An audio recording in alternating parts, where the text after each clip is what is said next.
Save किया था ना? मैं सिर्फ इसलिए गया था क्योंकि उसने मुझे कॉल किया, that's it. But listen तो. Save it for someone else. जिंदगी में सेव करना जरूरी है, मगर जब बात पैसों की हो, सिर्फ सेविंग से काम नहीं चलेगा। इक्विटी म्यूचुअल फंड्स में इन्वेस्ट कीजिए और अपने सेविंग्स को आगे बढ़ने का मौका दीजिए। Mutual fund investments are subject to market risks. Read all scheme related documents carefully. The print में आपका स्वागत है। पीएफआई के खिलाफ कार्यवाही करने में सरकार को इतना समय क्यों लग गया? दिग्विजय सिंह और शशि थरूर जैसे नेता कांग्रेस अध्यक्ष बनकर क्या हासिल करने की उम्मीद करते हैं? क्या इटली में राइट विंग की चुनावी जीत विश्व राजनीति में एक बदलाव का संकेत देती है? और नॉर्थ स्ट्रीम पाइपलाइन की तोड़फोड़ के पीछे किसका हाथ है? पिछले हफ्ते आपने हमें ऐसे ही ढेर सारे सवाल भेजे, भारतीय राजनीति से जुड़े, अंतर्राष्ट्रीय राजनीति से जुड़े, खेलकूद से जुड़े कई सवाल भेजे, और आज के इस एपिसोड में हम ऐसे ही सवालों पर चर्चा करेंगे। हेडलाइंस के पीछे शेखर के साथ मैं अपूर्वा मंधानी, और मेरे साथ हैं हमारे editor in chief Shekhar Gupta. स्वागत है आपका शेखर। धन्यवाद अपूर्वा। और मैं आपके माध्यम से सबको बता दूं कि मेरी आवाज अगर आपको थोड़ी सी भारी लगे आज और कभी बीच में थोड़ी खांसी आ जाए तो चिंता ना करें, आप भी चिंता ना करें। मुझे कोई कोविड कोई और चीज नहीं है। ये कभी कभी मुझको सीजनल थोड़ा एलर्जी होती है, तो थोड़ा उससे खांसी होती है, तो आप चिंता ना करें, आप भी चिंता ना करें। बिल्कुल शेखर, आप सभी निश्चिंत रहें एकदम मेरी तरह। चलिए शेखर, सबसे पहला जो सवाल आ रहा है वो आ रहा है विवेकानंद होला का, जो कि हमारे मेंबर हैं। वो पूछ रहे हैं कि पीएफआई के खिलाफ 2010 से टीजे जोसेफ मामले चल रहे हैं, मामले से लेकर अब 2012 तक केरल सरकार ने भी केरला हाई कोर्ट में कहा था कि उनका मानना है कि पीएफआई 27 हत्या के मामलों में शामिल है। काफी सारी जांच एजेंसियां 2010 से पीएफआई की जांच कर रही है। ऐसा क्यों है कि पीएफआई के खिलाफ कार्यवाही करने में 12 साल लग गए? क्या कभी कोई सबूत नहीं था, या फिर ये ज्यादा राजनीतिक मामला है? देखिए, इसमें सभी कुछ मिला जुला है। सबूत की बात भी होती है और राजनीति की भी होती है। तो अगर आप केरला में कहें, राज्य सरकार जी, वो अब काफी समय से वहां पे दूसरी टर्म है, ये वामपंथी सरकार है, तो वो शायद ऐसा पसंद भी नहीं करते कि किसी को, खास करके कोई अगर अल्पसंख्यकों का ऑर्गेनाइजेशन हो तो उसको वो बैन करें लोकल राज्य के स्तर पर। केंद्र के स्तर पर जो 8 साल से बीजेपी ने बैन नहीं किया, यूपीए 2 में मैं समझता हूं, क्योंकि यूपीए 2 जो था वो तो सरकार थी नहीं, उसमें किसी की चलती नहीं थी। मतलब वहां पर प्रधानमंत्री भी एक तरह से डेली वेज पर ही थे, कोई उनको नहीं सुनता था। यूपीए 1 में चलती थी, यूपीए 2 में बिल्कुल नहीं चलती थी। तो केंद्र सरकार का कुछ कर पाना उस समय, और एक कांग्रेस के अंदर एक झक भी थी कि मुस्लिम वोट, माइनॉरिटी वोट, हालांकि मिलता नहीं आराम से उनको। यूपी, बिहार, जहाँ बड़े बड़े, वेस्ट बंगाल जहाँ बड़े बड़े मुसलमान वोट जहाँ हैं, पर एक केरला में था। केरला कांग्रेस का भी एक अपना हित था कि शायद हमें वोट मिले, मुसलमान नाराज ना हो जाएं। आप देखिए, कांग्रेस को तो इस टाइम इतना डर था कि ए.के. एंटनी हमारे रक्षा मंत्री थे, वो ये चाहते ही नहीं थे कि अमेरिका के साथ भारत की एक्सरसाइजेज हो। वैसे तो हम स्ट्रेटेजिक एलाई बन गए, क्योंकि उनका सोचना था कि माइनॉरिटी वोटर नाराज हो जाएगा, खास करके केरला में। और जब कहा भी कि अगर ठीक है, अगर होती है तो एक्सरसाइज का नाम बदल दीजिए। वो एक्सरसाइज हमारे यहाँ रेगुलर होती है, उसका नाम है एक्सरसाइज मालाबार। तो उन्होंने कहा मालाबार का नाम बदल दो, क्योंकि हमारे लोग नाराज हो जाएंगे, क्योंकि मालाबार जो हिस्सा है केरला का, वहां काफी मुसलमान लोग भी रहते हैं जी। तो ये एक तरह से कांग्रेस पार्टी के तो वो कंफ्यूजन थे। जो बीजेपी का साथ, जो बीजेपी की बात है, उनका एंगल और है इसमें उनका एंगल है कि जो पीएफआई है केरला में, खास करके केरला में पीएफआई जो है वो मुसलमान को अगर दूर लेके जाती है, जो अभी मुसलमान की चुनी हुई पार्टी है ज्यादा वहां के मुसलमान वोटर की, जो कि इंडियन यूनियन मुस्लिम लीग है जी। इंडियन यूनियन मुस्लिम लीग जो है, ये जो यूडीएफ है, जो कांग्रेस पार्टी के नेतृत्व में जो एक गठबंधन है, केरला में 2 गठबंधन होते हैं, एलडीएफ और UDF. LDF left democratic front, उसको सीपीएम लीड करती है, और यूडीएफ को कांग्रेस लीड करती है। तो यूडीएफ के जो जीतती है वो खास करके इसलिए जीतती है कि मुसलमान वोट और क्रिश्चियन वोट उनके पास आता है जी। और केरला की अगर आप जनसंख्या देखें तो करीब, मतलब मैं बिल्कुल आपको एग्जैक्ट नहीं बता रहा हूं, पर रफली ये समझिए कि 50% मान लीजिए हिंदू, 25% मुसलमान, 25% क्रिश्चियन, कुछ ऐसे, मतलब ये मैं लास्ट डेसिबल पॉइंट तक नहीं बोल रहा हूँ, कुछ ब्रॉडली ऐसे है। तो इसमें अगर मुसलमान और क्रिश्चियन वोट ज़्यादा कांग्रेस के पास आ जाए तो उनके पास वही जीतने का मौका होता है। तो इसलिए जो पार्टियां जिनके पास क्रिश्चियन वोट आता है केरला में और जिनके पास मुस्लिम वोट आता है वो यूडीएफ में रहती है। तो बीजेपी को ये भी लगा कि पीएफआई के शोर करने से शायद कुछ वोटर छिटक के मुस्लिम लीग से चला जाए तो यूडीएफ कमज़ोर होगी, और यही बात लेफ्ट को भी सूट करती है वहाँ पे। तो लेफ्ट को लगता है कि ठीक है, इस बहाने से अगर यूडीएफ वीक होती है, कमज़ोर होती है, उनका मुसलमान वोट छिटकता है, क्योंकि एसडीपीआई भी एक पार्टी है जो कि पीएफआई के ही पार्टी एक तरह से मानी जाती है। उस पर अभी बैन नहीं लगा है क्योंकि पार्टियों के ऊपर बैन चुनाव आयोग लगाता है। तो जैसे कि ओवैसी की जितने भी वोट आए यूपी में वो बीजेपी को फायदा है, क्योंकि वो सेकुलर पार्टी जो भी होगी, जो एंटी बीजेपी पार्टी होगी, उसी से वोट जाएगा वो। तो ऐसे ही लेफ्ट का भी और बीजेपी का भी केरला में कुछ ये भी इंटरेस्ट था। कर्नाटका में बीजेपी का एक और इंटरेस्ट था। कर्नाटका में ये था कि जो कोस्टल कर्नाटका है, जो तटीय कर्नाटक है, कर्नाटक के लोग नाराज हो जाते हैं अगर कर्नाटक निकल जाए मुंह से। पहले से बहुत दिनों से ये ऑल इंडिया रेडियो आकाशवाणी पे लोग कर्नाटक कहते रहे, तो हम लोगों के दिमाग में भी चढ़ गया, अब गलत है कर्नाटका। तो कर्नाटका जो तटीय जिले हैं, इलाके हैं, उनमें काफ़ी मुस्लिम आबादी है और उनमें पीएफआई बहुत स्ट्रांग है। और पीएफआई के वहाँ स्ट्रांग होने से वहाँ ध्रुवीकरण होता है, उससे बीजेपी को फ़ायदा होता है। फ़ायदा उसको सारे राज्य में भी होता है, लेकिन जो तटीय जो क्षेत्र हैं, चुनाव क्षेत्र हैं, उनमें बहुत फ़ायदा होता है। तो अब देखेंगे पिछले चुनावों में बीजेपी जो तटीय कॉन्स्टिट्यूएंसीज हैं उनके अंदर बिल्कुल स्वीप करती रही है, जबकि उनके राज्य में स्वीप नहीं होती है। असेंबली इलेक्शन में, पार्लियामेंट में तो होती है, असेंबली में नहीं होती है, लेकिन फिर भी तटीय इलाकों में स्वीप करते हैं, क्योंकि वो एकदम टोटल पोलराइजेशन होता है। और जो पोलराइजेशन वो आ रहा है, ध्रुवीकरण आ रहा है, वो ज़्यादातर पीएफआई की वजह से है, क्योंकि वो यूनिफॉर्म पहन के परेड करते हैं और कई चीज़ें चलती हैं, काफ़ी हिंसा भी होती है। 2013 में एक वाकया हुआ था जब पीएफआई के एक कैंप के ऊपर रेड हुई और उस रेड में कई हथियार मिले, क्रूड बॉम्ब भी मिले, काफ़ी कुछ मिला। और उन्होंने बोला नहीं, हम तो आर्म्स ट्रेनिंग नहीं कर रहे थे, हथियारबंद ट्रेनिंग नहीं कर रहे थे, हम तो योगा कैंप लगा रहे थे। पर पकड़े गए। उसमें से 21 लोग जो पकड़े गए वो बाद में कोर्ट में कन्विक्ट हो गए, और कोर्ट में कन्विक्ट भी हुए तो टेरर चार्जेस के ऊपर हुए। लेकिन उसके बावजूद बीजेपी अभी तक बैन नहीं कर रही थी, क्योंकि उससे चुनाव में बहुत फायदा हो रहा था। लेकिन अब आप ये भी पूछेंगे फिर अब क्यों बैन कर दिया?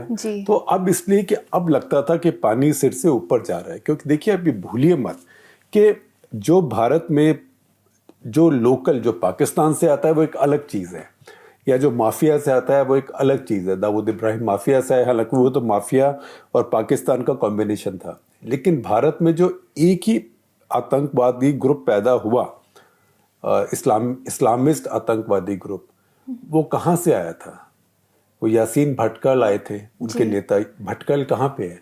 भटकल इसी इलाके में, तटीय कर्नाटका में है, पीएफआई के इलाके में।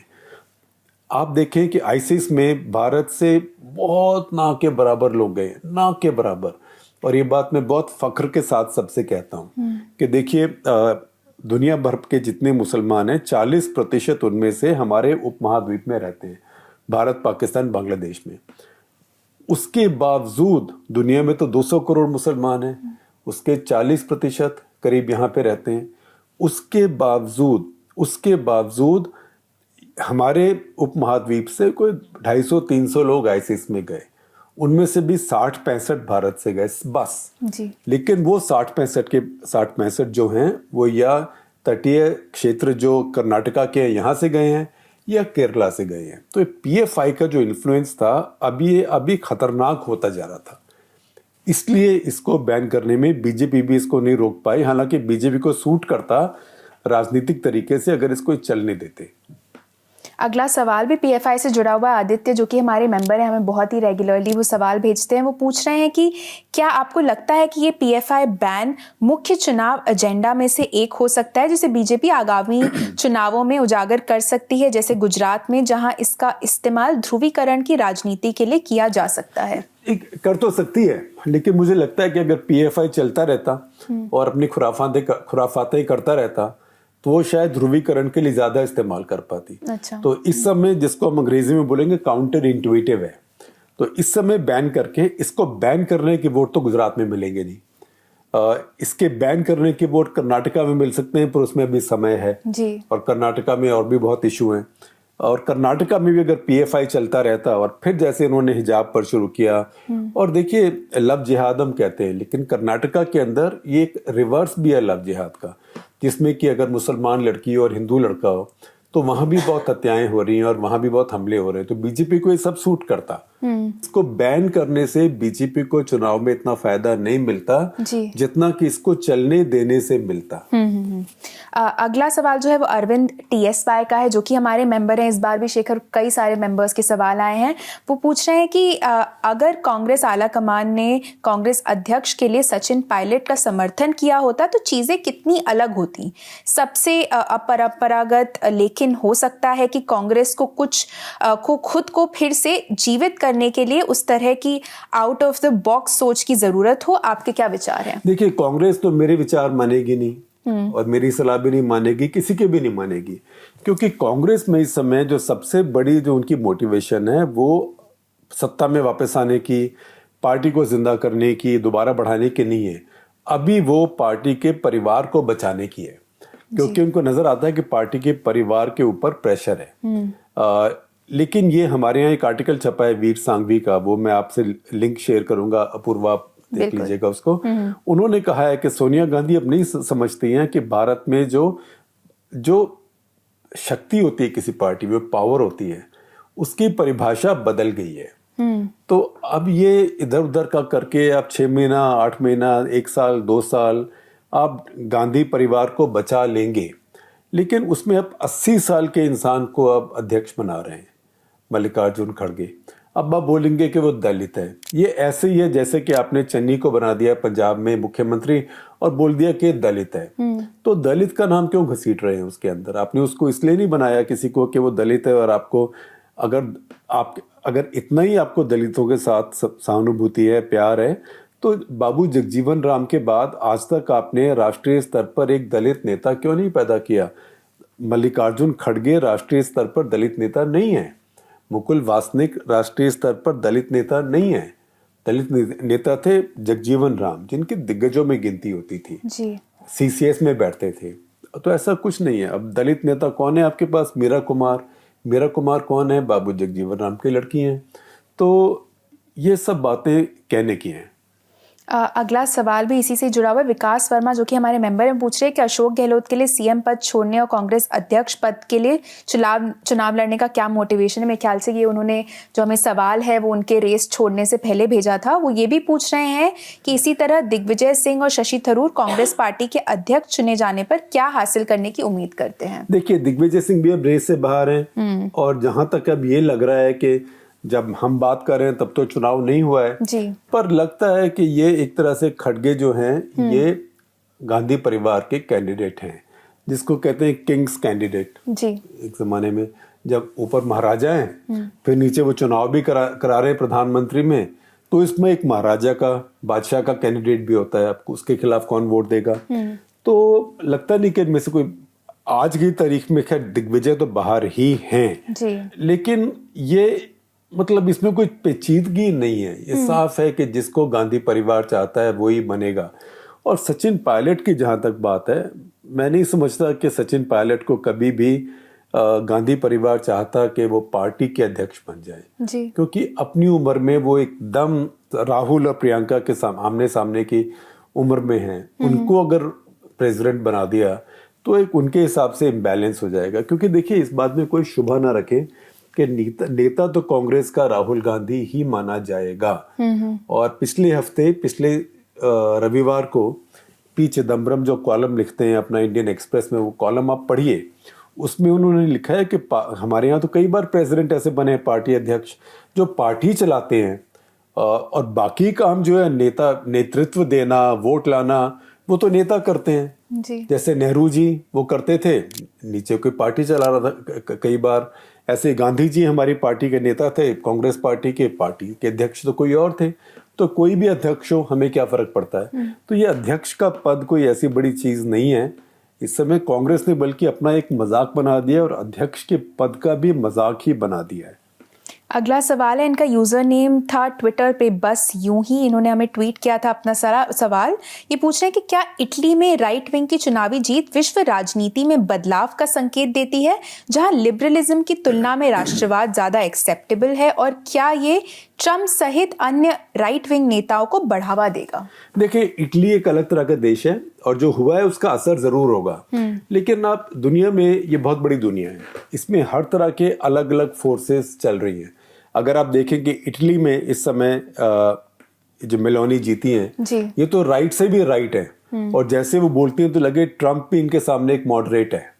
अभी उनकी एक टेप है, वीडियो, जिसपे उन्होंने खूब धो के मैक्रोन को मारा है और कहा मैक्रोन क्या समझते हैं, ये वही मैक्रोन है जिसने सारे अफ्रीका में गड़बड़ कर दी, जिसने लीबिया को बॉम्बिंग कर दी, जिसकी वजह से हमारे यहाँ पे रिफ्यूजी आ रहे हैं, और यही मैक्रोन है जिसका देश नाइजर, अफ्रीका में एक देश है नाइजर, वहाँ बहुत खनिज पदार्थ हैं, कि वहाँ पे बच्चों को एम्प्लॉय करके यूरेनियम की माइनिंग करा रहा है, उसी यूरेनियम से अपने देश में बिजली बना रहा है, और नाइजर में बिजली है नहीं, वहाँ के लोग भागे भागे यूरोपियन देशों में, खास करके इटली में आ रहे हैं। तो वो इस तरह की हैं, बोलने वाली हैं। लेकिन इसी के साथ साथ अगर आप दक्षिण अमेरिका में देखें तो वहाँ जगह जगह लेफ्ट के लोग आ रहे हैं। जैसे कि अभी आप देखें, इतना बड़ा देश वहाँ पे ब्राजील है जी। तो वहाँ भी अभी इम्कान यही है कि वहाँ भी लूला वापस आएंगे, और बोल्सोनारो जो कि राइट के हैं, दक्षिण पंथी हैं, वो अब जाएंगे। तो ये दुनिया में ऐसे बैलेंस रहता है। अमेरिका में भी ट्रम्प गए, बाइडेन आए। अभी आप देखें यूके में कंजर्वेटिव पार्टी बहुत सशक्त थी, फिर उसमें आपस में दंगा हुआ, फिर बोरिस जॉनसन को निकाला, फिर एक ये अजीब ही नेता बना ली है लिज ट्रस, जिनकी जो आर्थिक पॉलिसी है एकदम लगता है कि गड़बड़ कोलैप्स हो गई है। वो ऐसी कोलैप्स हुई है जैसे कभी कभी भारत 36 ऑल आउट एक बार हो गया था ना ये जी। तो उस तरह से कोलैप्स हो गई है। मेरे ख्याल एडिलेड में होता पिछली बार, तो ऐसे कोलैप्स हो गई है। अब देखें कि सब लोग कह रहे हैं, IMF भी कह रही है कि ब्रिटेन की जो नई इकोनॉमिक पॉलिसी है वो गलत है। ब्रिटेन तो G7 देश है और ब्रिटेन का पाउंड नीचे जा रहा है, बहुत प्रॉब्लम्स हो रही है। तो अभी जो लेटेस्ट पोल आई है यूके में, उसमें अचानक लेबर, जिसका कहीं कोई चांस नहीं था, वो 33 पॉइंट आगे है कंजर्वेटिव से। तो ये दुनिया बदलती रहती है, दुनिया सब एक तरफ नहीं चलती है। तो ये सबको देखना चाहिए। ये सब कहने के बाद ये भी कहूँगा कि इटली में जो हुआ है ये बहुत बड़ी चेंज है, क्योंकि ये कोई लेफ्ट से, ये नहीं कि लेफ्ट से राइट, जो पहले सरकार थी वो तो लेफ्ट ना थी, लेफ्ट ना राइट ना सेंटर, वो तो लेफ्ट राइट सेंटर सारे ग्रुप्स का एक कोएलिशन था जिन्होंने मिलके एक नौकरशाह को, ब्यूरोक्रेट को प्राइम मिनिस्टर बना दिया था, मारियो द्रागी को। मारियो द्रागी पहले सेंट्रल बैंकर थे, यूरोपियन कम्युनिटी का वो चलाते थे। पर ये जो शिफ्ट हुई है ये बहुत ज्यादा राइट को ही है, नेशनलिस्ट राइट को ही है, इकोनॉमिक राइट को नहीं है। ये मार्गरेट थैचर या रोनाल्ड रेगन नहीं है, ये सोशल और पॉलिटिकल राइट है। और ये बहुत ज्यादा है, बहुत ज्यादा, इतना राइट है कि करीब करीब मुसोलिनी के बराबर है। क्योंकि अगर जो मेलोनी जो बनी है, जॉर्जिया मेलोनी, इनकी भी एक पुराना वीडियो है, जब वो 19 साल की थी, अब 45 साल की है, जब वो 19 साल की थी तब उन्होंने कहा कि भाई मुसोलिनी में इतनी भी खराब बात क्या थी, वो अच्छा आदमी था, उसने इटली के लिए बहुत कुछ किया। उनकी पार्टी के अंदर 2-1 लोग हैं जो मुसोलिनी के डायरेक्ट वंशज भी हैं। तो ये बहुत ज्यादा राइट को स्विंग है। इसके साथ साथ एक और राइट को स्विंग हुई है, लेकिन ऐसी नहीं है, वो स्वीडन में हुई है। हालांकि स्वीडन तो इतना सोशलिस्ट देश माना जाता है, उनके यहाँ बड़ा मिक्स्ड अप सिस्टम है चुनाव का। तो उस चुनाव के सिस्टम में उनके यहाँ में 20% वोट जो है वो जो उनकी बिल्कुल राइट की पार्टी है उसको आया है, और बाकी भी राइट की पार्टियों को ज्यादा आया। तो वहां भी सेंटर राइट कोएलिशन अब बनेगा। लेकिन मैं आपको एक खूबसूरती भी बताऊं, जब चुनाव हुआ है अभी स्वीडन में, तो वहां सोशल डेमोक्रेट्स की सरकार थी, एक तरह से आप लेफ्ट की समझ लीजिए।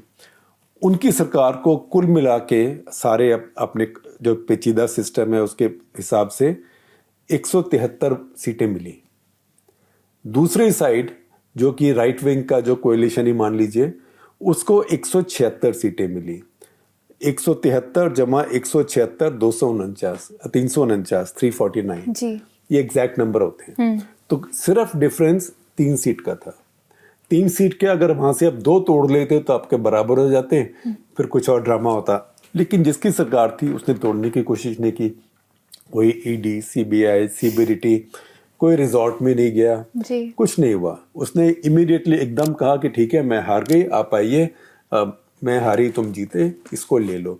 तो वहां भी राइट आई है। तो यूरोप में राइट का अभी कुछ और इसलिए भी होगा क्योंकि पुतिन के साथ जो लड़ाई हो रही है वहां कीमतें बढ़ रही हैं। कीमतें बढ़ रही हैं, ऊर्जा की बढ़ रही हैं, एनर्जी की, क्योंकि सर्दी आ रही है। सर्दी में यूरोप में हीटिंग बहुत जरूरी होती है जब इतनी ठंड होती है जी।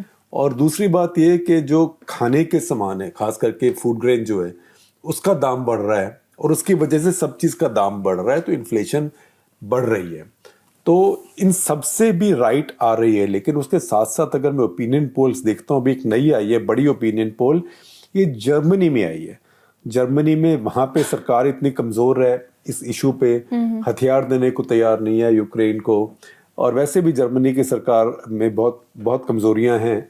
उसके बावजूद, और वो जर्मनी इतना सफर कर रहा है क्योंकि उनको गैस नहीं मिल रही है रूस से, उसके बावजूद 74% लोग कहते हैं कि नहीं, इस लड़ाई में यूक्रेन को समर्थन करना ठीक है। पिछले महीने वो 73% थे, उसके पहले महीने वो 72% थे, उसके पहले महीने वो 71% थे। तो ये समर्थन यूक्रेन के लिए बढ़ता जा रहा है। तो ये सारे पेचीदा इश्यूज हैं, साथ साथ चल रहे हैं। अगला सवाल जो है वो सिद्धू का आ रहा है। वो हमारे मेंबर हैं, बोल रहे हैं पहली बार हमें सवाल भेज रहे हैं, वो आपको बहुत बहुत धन्यवाद।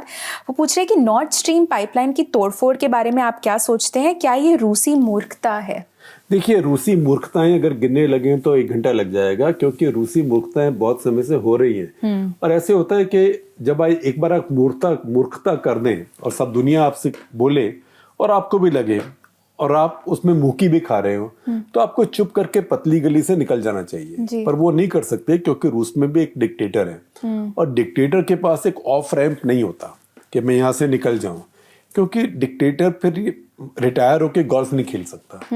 फिर डिक्टेटर को लगता है मेरी सत्ता गई तो पता नहीं मेरे साथ क्या किया जाएगा। तो उस चक्कर में, तो वो जैसे अंग्रेजी में कहते हैं कि what do you do when you find yourself in a hole. जब आप एक गड्ढे में फंस जाएं तो आपको क्या करना चाहिए भाई? पहली बार आप खोदना बंद कर दें जी। पर जो पुतिन कर रहे हैं वो ऐसे है कि गड्ढे में फंस गए और खोदे जा रहे हैं ताकि वो गड्ढा गहरा हो जाए, गहरा हो जाए, गहरा हो जाए। अब ये 2 पाइपलाइंस के अंदर काफी बड़े बड़े एक्सप्लोजन हुए हैं, धमाके हुए हैं। एक से तो 900 मीटर का एक वो बन गया जिसको कहते हैं भंवर, एक तरह से झाग जो नीचे से निकल रहा है पानी में। 900 मीटर आप सोचिए कितना है, मतलब 9 फुटबॉल फील्ड का मतलब है करीब 1 किलोमीटर। तो 1 किलोमीटर का एक सर्कल बन गया जहां से गैस निकल के आ रही है। एक और 200 का है। अब उसमें यह साफ है कि किसी ने इसके अंदर सैबोटाज किया है, क्योंकि अगर एक्सीडेंट होता है तो 1 में होता जी, 1.5 में होता, 4 में कैसे हुआ? 4 में हुआ। तो अब किसने किया? अब जो नॉर्वे है, जो यूरोपीय देश हैं, पश्चिम यूरोप के, वो तो कह रहे हैं कि रूस ने करवाया ताकि उनको और प्रेशर डाला जा सके। रूस ने स्टेटमेंट इशू किया है अभी, उसमें कहा है कि नहीं, ये स्टेट सपोर्टेड टेरर ऑर्गेनाइजेशन है और उन्होंने कहा कि ये तो आतंकवाद की घटना है और जैसा आतंकवाद ये हुआ है, पानी के नीचे जाके पाइपलाइन को तोड़ना, किसी को पनडुब्बी चाहिए, किसी को जहाज चाहिए, किसी को ऐसे बॉम्ब चाहिए जो नीचे फटें, और ऐसे उसको ट्रेनिंग चाहिए, कमांडोज को डाइविंग ट्रेनिंग के जाके लगा पाए। तो ये तो कोई देश की शक्ति किसी की मदद करे वो ही कर सकता है। और उन्होंने कहा, लगता है अमेरिकनों ने करवाया है, क्योंकि ये जो सारा इलाका है वो अमेरिकन इंटेलिजेंस इसके ऊपर नजर रखती है। और अमेरिकन ने क्यों करवाया है? उन्होंने इसलिए करवाया है कि अगर यूरोप को सप्लाई गैस की मिलनी बंद हो जाएगी तो अमेरिका से जो लिक्विफाइड नेचुरल गैस है उसका निर्यात यूरोप को बढ़ जाएगा। तो खैर ये बात दुनिया में कोई मान नहीं रहा है, लेकिन ये आप भी अक्लमंद है सिद्धू जी, देखिए 2 और 2 4 ही होते हैं, है ना? तो इससे एक ही देश का फायदा है, उसी को गैस बिजनेस में अभी दिलचस्पी है यहाँ पे। और एक बात ये भी है कि नॉर्वे जो है, जो यूरोप में जितनी गैस आती है उसका 15% नॉर्वे से आता है, तो नॉर्वे से भी पाइपलाइन तोड़ी गई।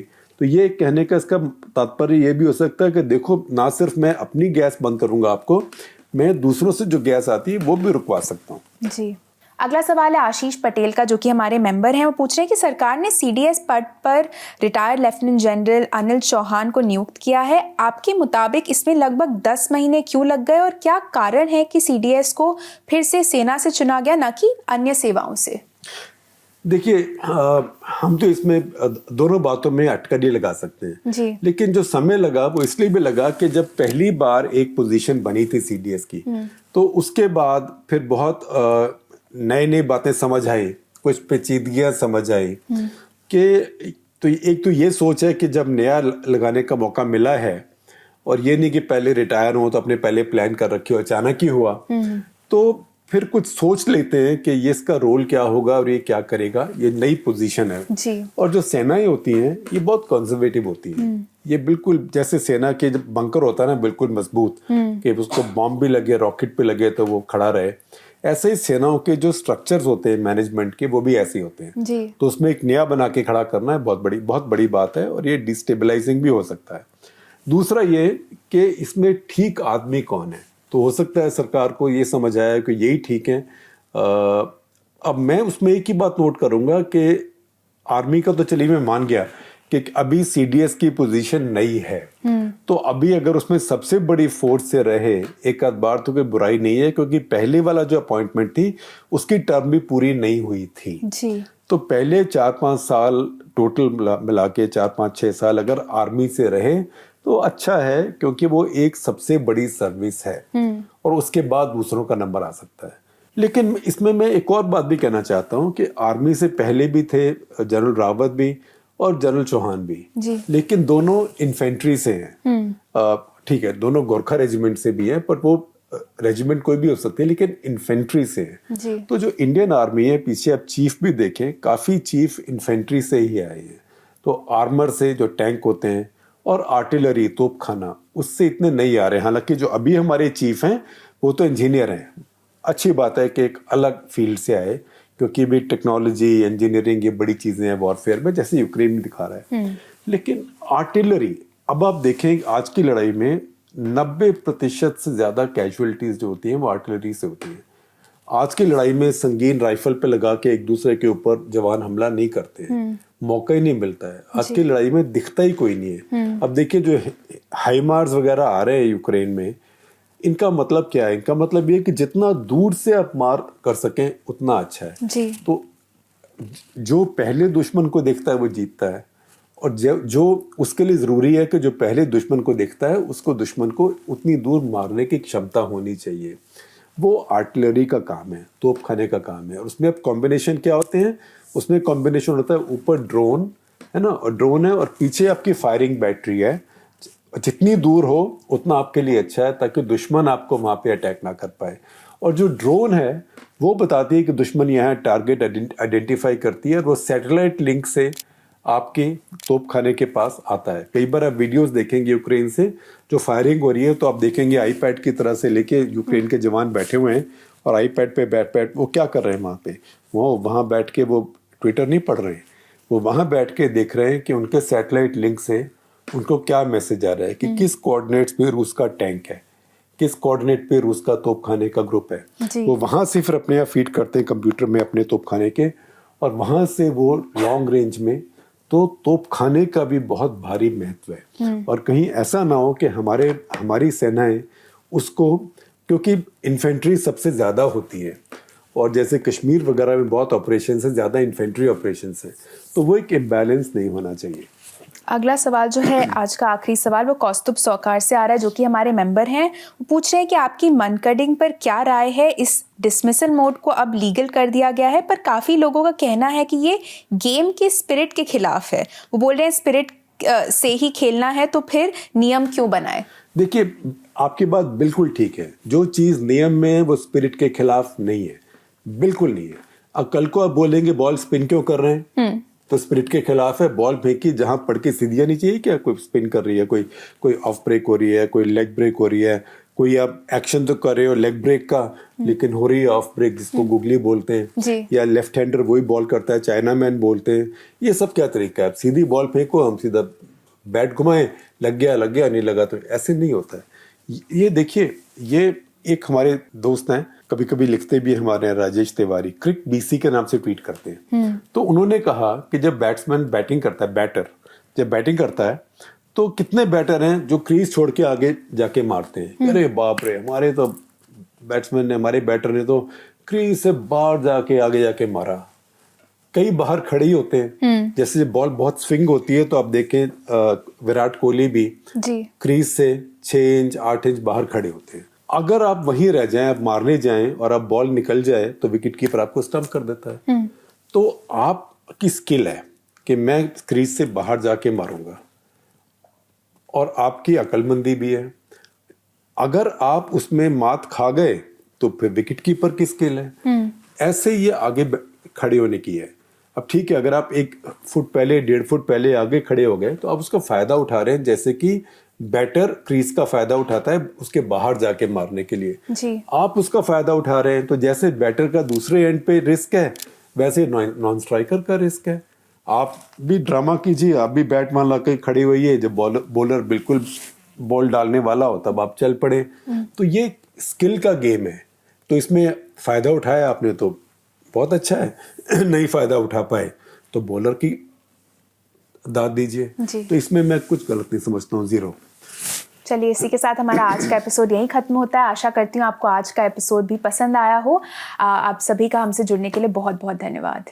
धन्यवाद आप सबका। और अब दशहरे का सीजन आ रहा है, मस्ती कीजिए, रामलीला देखिए।